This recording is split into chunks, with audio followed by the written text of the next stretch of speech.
Charles. Nice to be on. Hey, it's so good to see you here, man. Yeah. Tell me, how was Hong Kong?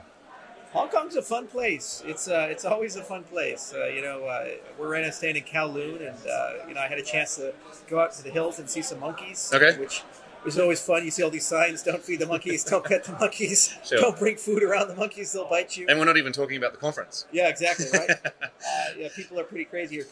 TOKEN2049 is always kind of a mainstay. We come every year, and it's a very well-attended event, and it's nice to kind of see what's going on in mainland China, South Korea, and Japan. Completely agree. Yeah, we've been, we were a title sponsor of last year's event, we're title sponsor this year. We're very big supporters I noticed the football. It's great.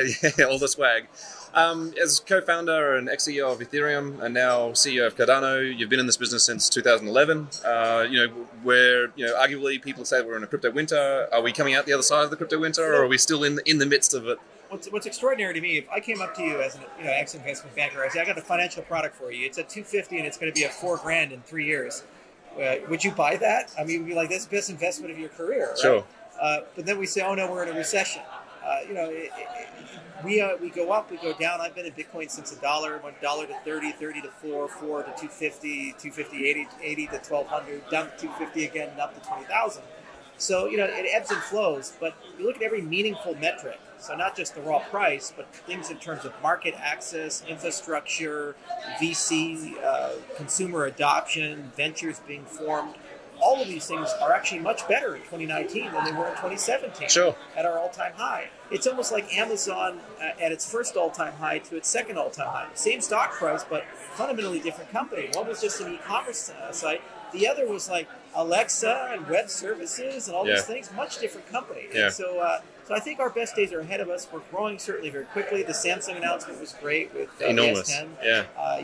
And every phone is probably going to carry that in the next 3 to 5 years. And Facebook is probably going to do something. All these other guys are going to do something. So we're going to wake up and have platforms that have access to literally billions of people. Yeah. And that bodes very well for the world. I definitely agree. I think one of the things that I've noticed this year is that the acceptance of blockchain and cryptocurrency, even the likes of JP Morgan releasing their JP Morgan coin, Right. Facebook having their own cryptocurrency or whatever else. I mean, it's actually, in my opinion, making it easier for people to accept. This is inevitable. That is going to be part of a very integral part of our lives. Do you agree? Right.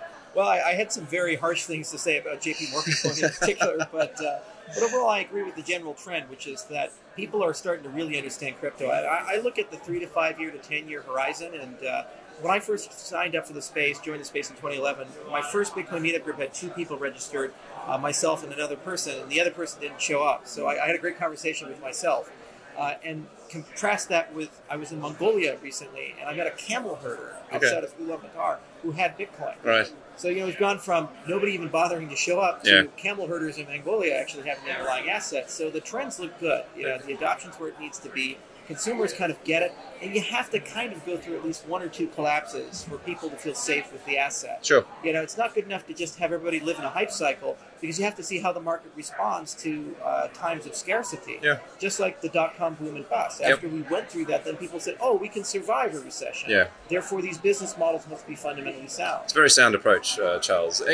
Given you've been in this business for so long, and given that I'm old and fat, I got the gray hair. Hey, look at this. Yeah, exactly right. It's like the pictures of the president where they age so much over time. Exactly. Yeah. But given that you've been, you discovered Bitcoin in 2011, you were obviously a very integral part of Ethereum, and now you're obviously working Cardano. I mean, how do all these different cryptocurrencies coexist? Are we going to see one winner? Is Bitcoin's dominance ever going to be surpassed by a different coin? We almost saw it happen 2 years ago or a year ago with Ethereum. Like, we had 1,000 people upstairs at the Ethereum Super Meetup yesterday. So give us, maybe tell us, what are your thoughts of what's going to happen over the next 5 years? Well, Bitcoin is probably always going to be around, and it's kind of the entry and exit point and a store of value for our ecosystem. It's the gold standard of the cryptocurrency space. Bitcoin's not judged by its technological capability. It's more judged by its acceptance as everybody gets along with it. It's the minimum viable standard that is okay. So governments and regulators are okay with it. They know how to handle the privacy elements of it. They know how to regulate it. Exchanges are okay with it. People have great custodial solutions for it. And it's proven that it can stand the test of time. After 10 years of it's ups and down hardened crises, it's battle hardened. So that'll always be there. But now we're going into the 1,000 flowers. It's almost like when the VCR came to the television. that wasn't just the VCR. It created a huge ecosystem. The VHS said, hey, we have video stores. And suddenly now we have game consoles, and you can not just rent videos, you can rent your games. And, oh, well, what else can we connect to the television? What else can we do with this? So, and then suddenly the DVDs became practical, and suddenly the Xbox became practical, and so forth.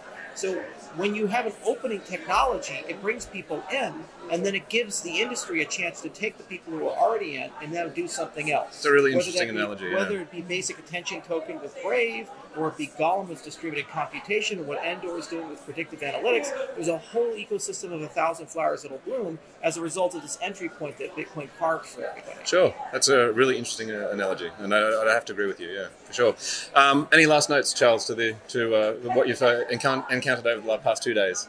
Well, it's a great conference. I'm a little biased, so there's going to be an even better conference coming up soon. Okay. It's the IOHK Summit in Miami. Okay. So if you guys happen to be in the Miami area, April 17th to 18th, come along. Okay. Stephen Wolfram is speaking. All right. We have some musical guests for VIPs, Steve Miller Band and CCR. Wow. So if you got some old school rock playing, and everybody in my company is going to be there. All my scientists, all my engineers. We're going to have dozens of workshops. Everything from open source hardware stuff to zero knowledge cryptography to art stuff with the Symphony of Blockchains project. So it's a very diverse conference, and I'd love for people to come and play around. So, all right, looks like we're going to Miami. Oh, yeah, Charles, absolutely. On behalf of TOKEN2049, on behalf of Hong Kong, thank you very much for coming, and I appreciate your time. Thank you so much. Thank you.